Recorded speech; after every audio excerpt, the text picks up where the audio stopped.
అంతా అనుకున్నట్లే అయింది. 1,00,000 కోట్లతో కట్టిన మేడిగడ్డ మేడి పండు అని ఇప్పటికే తేలిపోయింది. కానీ దాని రిపేర్లపై కూడా ఇప్పుడు కొత్త ట్విస్టులు తెరపైకి వస్తున్నాయి. ఎల్ఎన్టీ ఆఫ్కాన్స్ రాసిన లెటర్స్ ఇప్పుడు ఒక సెన్సేషన్. ఇంతకీ ఆ కంపెనీలు రాసిన లెటర్స్లో ఏముంది? కాళేశ్వరం బరాజుల భవిష్యత్ ఏంటి? అపర భగీరథుడు అని చెప్పుకునే కేసీఆర్ స్వయంగా డిజైన్ చేశానని ప్రకటించుకున్న కాళేశ్వరం ఇప్పుడు ఎందుకు పనికి రాకుండా పోయింది? మేడిగడ్డ పిల్లర్స్ కుంగాయి, అన్నారం బరాజ్లో లీకేజ్ వచ్చింది. ఇదంతా పాస్ట్, గతంలో జరిగింది. ప్రస్తుత రేవంత్ రెడ్డి సర్కార్ బరాజుల భవిష్యత్తుపై ఎలాంటి చర్యలు తీసుకోవాలన్న దానిపై తనిఖీలు నిర్వహిస్తోంది. నేషనల్ డ్యామ్ సేఫ్టీ అధికారులు బరాజులు అసలు ఎందుకు విఫలమయ్యాయన్న దానిపై ఇన్వెస్టిగేషన్ చేస్తున్నారు. ఇంతలో ఈ ప్రాజెక్ట్ నిర్మాణంలో కీ రోల్ ప్లే చేసిన ఎల్ఎన్టీ కంపెనీ, ఆఫ్కాన్ సంస్థలు ఓ విషయంపై కుండబద్దలు కొట్టాయి. బరాజుల కుంగుబాటుకు, పగుళ్లకు, లీకులకు తమకు అసలు ఏ సంబంధం లేదంటున్నాయి ఆ కంపెనీలు. రిపేర్లు, పునరుద్ధరణలకు తమకు ఎలాంటి లింక్ లేదు. అలా చేయాలనుకుంటే, జస్ట్ ఇన్ కేస్ చేయాలనుకుంటే మళ్ళీ ఒప్పందం చేసుకోవాలి ఫ్రెష్గా. ఇది ఆ కంపెనీల లెటర్స్ చెబుతున్న ఓవరాల్ ఇన్ఫర్మేషన్. మేడిగడ్డ బరాజ్ ఎందుకు కుంగింది?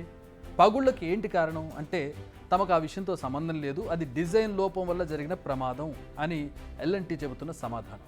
మరి పిల్లర్లను రిపేర్ ఎవరు చేస్తారంటే, ఇలా జరిగితే రిపేర్లు చేయాలని మాతో ఎలాంటి ఒప్పందం చేసుకోలేదు, ఒకవేళ చేయాలంటే మళ్ళీ ఒప్పందం చేసుకోండి అని కుండబద్దలు కొట్టేసింది ఎల్ఎన్టీ. ఇక అన్నారం బరాజ్ విషయానికి వద్దాం. ఆ బరాజ్ని నిర్మించింది ఆఫ్కాన్ సంస్థ. ఆ బరాజ్లో లీక్స్కు మాకు ఏంటి సంబంధం అంటోంది ఆఫ్కాన్స్. డిజైన్ లోపం వల్లే ఈ బరాజ్లో లీక్స్ జరుగుతున్నాయి, ఏదైనా డిఫెక్ట్స్ ఉంటే రిపేర్లు చేస్తాం, కానీ ఆ టైం 2021లో ముగిసిపోయింది, సో ఇప్పుడు మాకేం సంబంధం లేదు. ఇవన్నీ చెబుతూనే మరో వార్నింగ్ కూడా ఇచ్చింది. ప్రస్తుతం బరాజ్ ప్రమాదంలో ఉంది, బరాజ్ని రక్షించాలంటే వెంటనే రిపేర్లు చేయాలి. ఇది ఆఫ్కాన్స్ రాసిన లెటర్లోని సారాంశం. మొత్తంగా ఈ రెండు ఇంజనీరింగ్ సంస్థలు చెబుతున్న విషయం ఏంటంటే, ఈ రెండు బరాజులను తిరిగి ఉపయోగంలోకి తీసుకురావాలంటే మళ్ళీ ఒప్పందాలు చేసుకోవాల్సిందే, మళ్ళీ 100 కోట్లు తమకు కుమ్మరించాల్సిందే.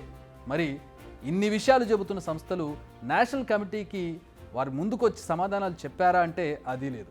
విచారణకు ఎందుకు రావడం లేదు? ఈ లెటర్స్ ఎందుకు రాస్తున్నారు?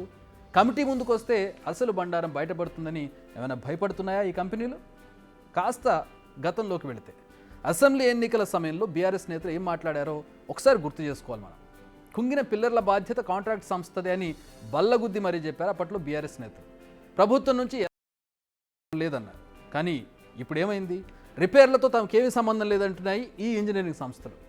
చేపట్టాల్సిన రిపేర్లకు ప్రభుత్వం డబ్బులు ఇవ్వాల్సిన పరిస్థితి, అంటే ఆ భారం కూడా ప్రజలపైనే పడనుంది. మన ట్యాక్సులే.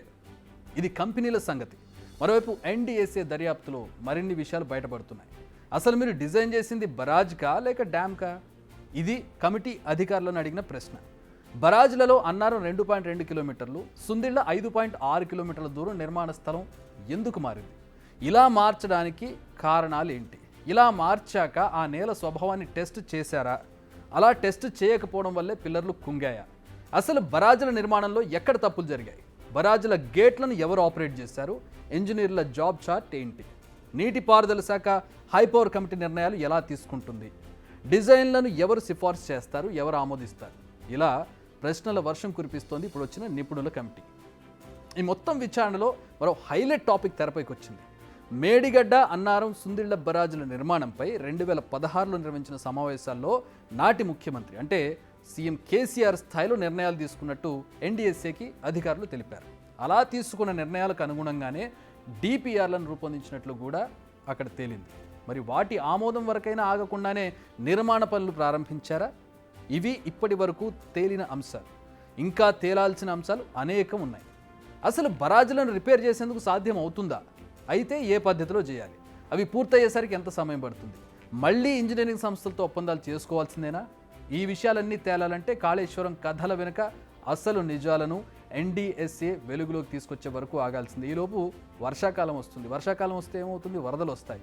ఆ వరదలకి ఆ బరాజుల పరిస్థితి ఏమవుతుందనేది $1 మిలియన్ క్వశ్చన్.